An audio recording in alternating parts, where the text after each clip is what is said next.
Эрке Булан менен тренери хайп кылам деп атып, айып кылып алып атат да. Өзбек менен кыргыз сүйүнүп атат дейт да. Национальный нерсени кошпош керек. Ой сойлоп атыр экен. Өзбекстан мен Кыргызстан экөөү кубанып атырбы? Шашып атыр. Как будто Казакстандагы эң мыкты адамды утуп алган адам болсо кубанып атырмы? Эрке Булан, благодарю. Эрке Булан, брат. Достор, 1 минутка убактыңызды алам. Караңыздар, могул жерде биометрия, госусловие, СНИЛС, мына ушул документтерди бесплатный жасасаңыздар болот да. Могул жерде офиске келип калдым азыр. Мекендештер үчүн, мигранттар үчүн, өзбек, кыргыз, тажик мигранттар үчүн иштеп жаткан офиске. Караңыздар, бул офиске келип туруп, Кыргызстандан жаңы келсеңиз, же болбосо сим-карта сатып алган кааласаңыз, Теле2 деген ушундай бир билесиз сим-картаны сатып аласыздар. Анын ордуна сиздерге бүт ушул документтериңиздерди бекерге бүтүрүп берет экен. Жана белекке ушундай Т-банктан 2 карта, кааласаңыз муну, кааласаңыз муну бекерге сиздерге белекке берет экен да. Өтө сонун туугандар. Азыркы учурда билесиздер, сим-карта сатып алуулар кыйын го, ошон үчүн келе бересиздер. Адрес 0 метро Некрасовка туугандар. Экинчи выход. Чыгып эле 30 метр бассаңыздар мынакей. Ломбард, ремонт телефон деп турат. 0 сары эшик. Келип, өзүңүздөрдүн документиңиздерди ошол СНИЛС же болбосо ушуна биометрия өтүш керек болсо, госуслуга кулданып калат контор, ошолорду дагы ачып берет экен. Ал эми услугасы бар. Ошого келип, кызматын пайдаланыңыздар. Ассаламу алейкум достор, кандайсыздар? Амансыздарбы? Адам жеңилгенде айла жок сабыр кылат. Сабыр кылуудан башка айласы жок. Ал эми жеңгенде сабыр кылуу, мен ойлойм бул өтө чоң бир эрдик да. Марсель менен Эрке Буландын боюну карасаңыздар, Марсель бойдон жеңгенден кийин дагы көп кеткен жок. Мен жеңдим, колуңа не келди деп барып Эрке Буланга асылган жок. Анын ордуна сабыр кылып, Эрке Буландын жанына барып, Эрке Булан, эгерде менден анча-мынча ашча сөз кетип калган болсо, кечирим сурайм деп кечирим сурады. Мен сени сыйлаймын, урматтаймын деп өзүнүн сопернигин сый урматка бөлөдү да. Аны эч кандай унчат эткен жок. Мен сени мындай кылырдым, андай кылырдым деген жок. Жана анын тренерине барды дагы, сен эң мыкты тренерсиң. Мен сен менен машыккым келет, бирок сенде Эрке Булан бар болгон үчүн мен сен менен машыга алган жокмун деп өзүнүн сый урматын билдирди. Жана жанындагы баладан дагы бир аз экөөнүн арасында сөз кеткен экен эле, андан дагы өзүнүн мындай бир кечиримин сурады да. Урматтуу Москва шаарындагы айдоочулар, таксист агалар, энелери. Эгерде мыкты таксопарк издеп жүргөн болсоңуздар, болгону 1% алган Белес парк таксопаркын сунуштаймын. Парковый самозанятый болуп, электронный путевой листтерди алсаңыздар болот. Таксиге керектүү бүт документтерге өздөрү жардам берет. Диспетчерлери ар дайым сиздер менен тыгыз байланышта. Дагы баса белгилеп айтыш керек, эгерде сиздер электронный путевой лист алсаңыздар 2%, эгерде албасаңыздар анда 1%. Эң негизгиси өзүбүздүн мекендештерибиз, кыргыз боордошторубуздун таксопаркы. Андыктан келиңиздер, биргеликте Белес паркында иштейли.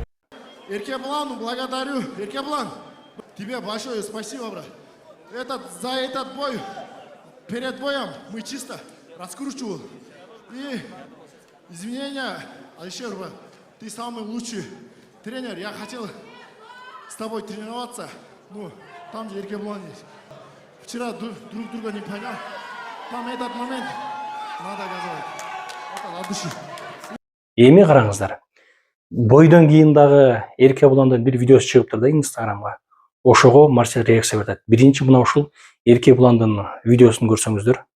Ой сойлоп атыр экен. Өзбекстан мен Кыргызстан экөөү кубанып атырбы? Шашып атыр. Как будто Казакстандагы эң мыкты адамды утуп алган адам болсо кубанып атырмы? Эң слабый мен Казакстанда.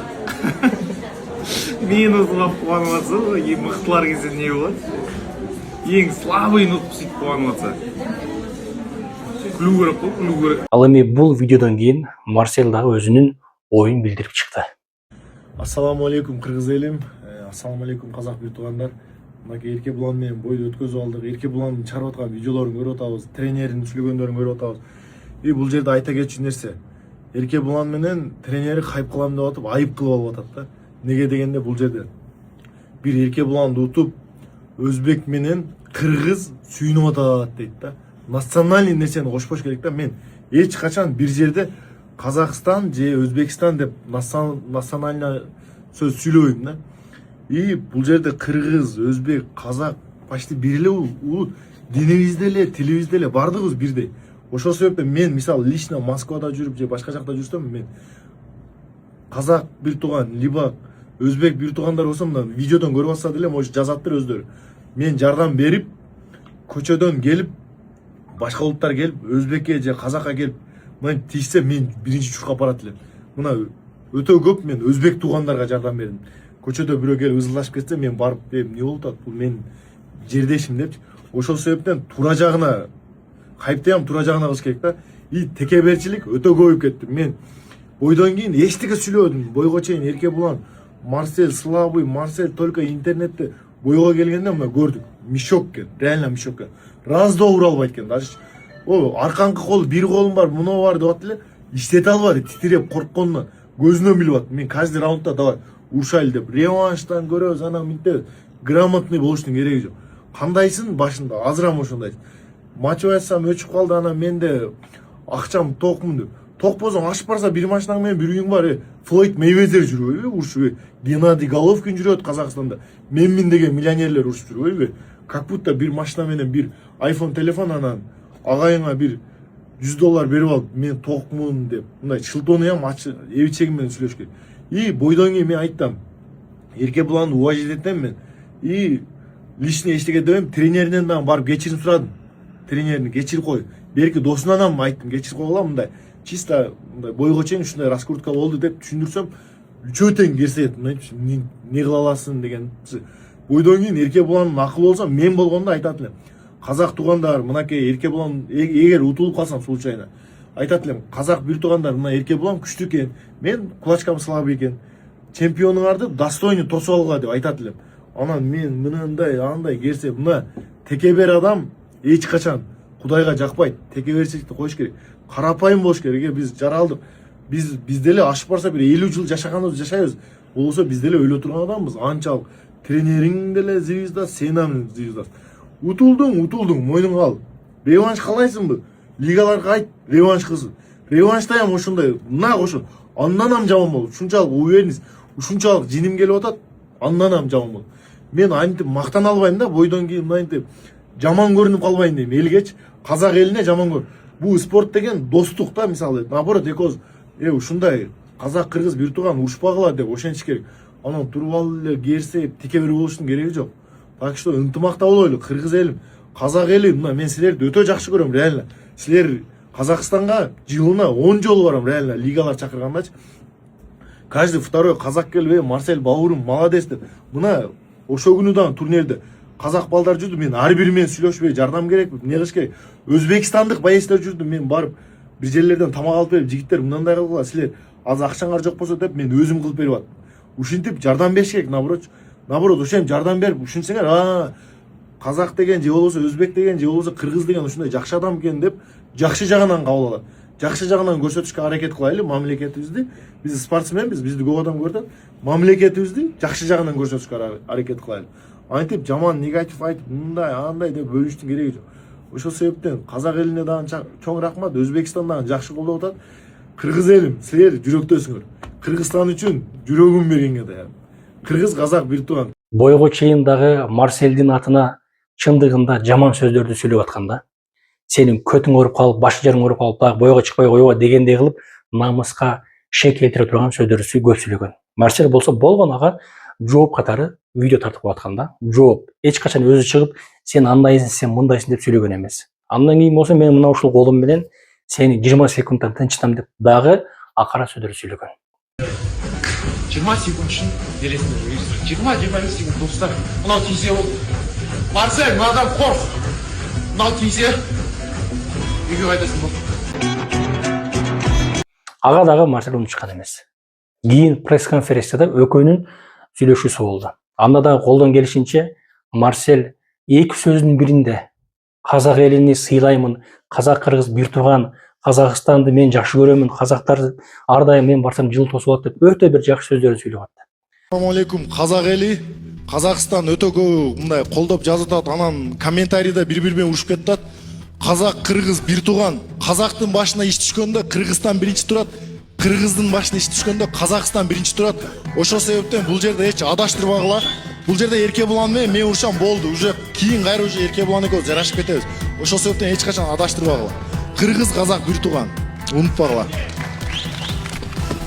Анан келе Эркебулан Марселге сен духуң жетеби азыр бир мүнөткө менен чыгасыңбы?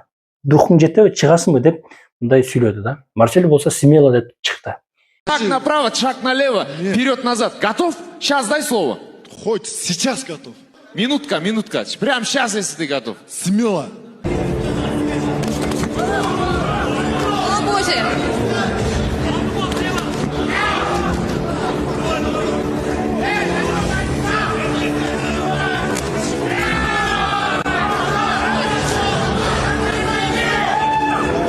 — 20 секунд!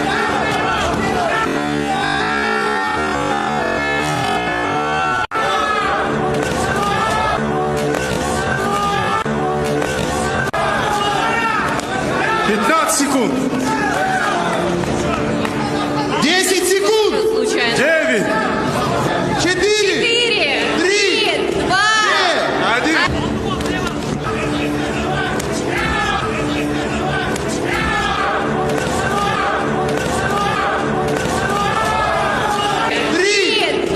Минутку захотели. Какой? Завтра?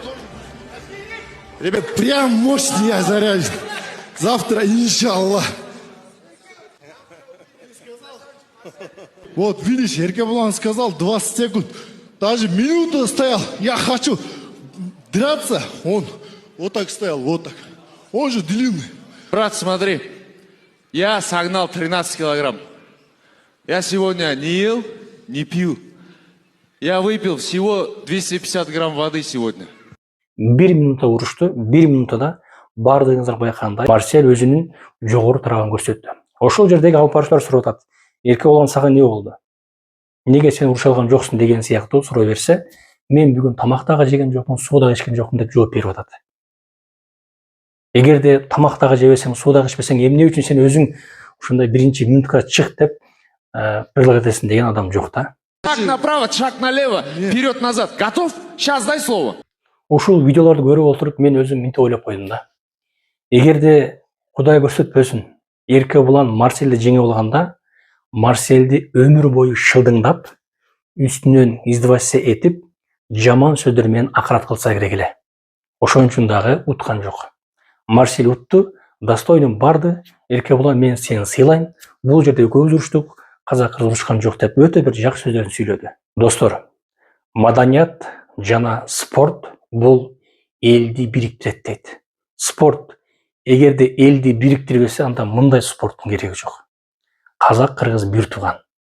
Казак элине мен сыйлаймын деп ушул сөздөрдү канча жолу Марсель айтты. Эркебулан, сен текебер болбо, жөнөкөй бол деп какшап Марсель чарчады окшойт. Достор, өзүңүздөр оюңуздар жазыңыздар. Достор, спорт дагы бир жолу айтам, элди бириктирет. Казак туугандарыбыз, өзбек туугандарыбыз, жана башка улуттагылар ар дайым бар болсун. Биз эч качан бөлүнбөйбүз. Биз бир элбиз. Аман болуңуздар.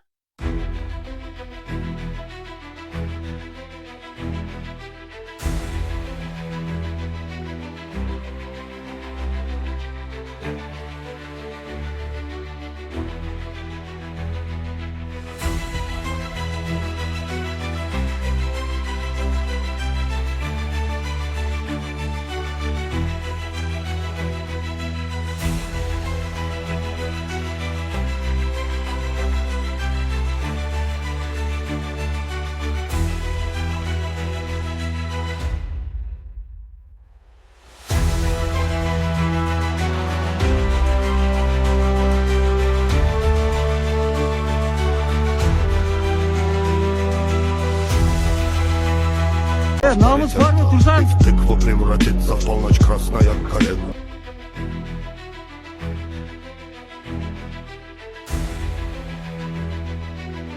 Менин лично өзүм жеке атыма $10 000 акча. Ушуну бардыңар, ассаламу алейкум. Мына Марсель инебиз көрдүңөр, кыргыздын бүткүлүшү 7 миллион кыргыз халкынын намысын коргоп келди. Негизи инебиз молодец. Эң пигинде турган ушу Эркебуландын хайпын алдың десек болот. Анан эми сен биздин патриоттук спортсмен мындай инибизсиң да Укан. Ошого биз ушу жеке өзүмдүн атыман ушу Марсель инибизге колдоо катары чисто ушул мындай. Укан, сен да ситуацияны угуп эле жүрөбүз мындай. Молодец мындай. Кыйынчылык канчалык башынан кыйынчылык өтүп аткан болсо дагы мындай ушу кыргыз элим үчүн деп мына өзүң да видеоңда айттың, мен элим үчүн чыктым, өлсөм өлүп калат деп ошол жерде деп. Бул сөздүн өзү жетиштүү болуш керек да. Ар бир мына Кыргызстандагы атууга ушул сөз жетиштүү болуш керек. Ошон үчүн менин лично өзүм жеке атыма $10,000 акча.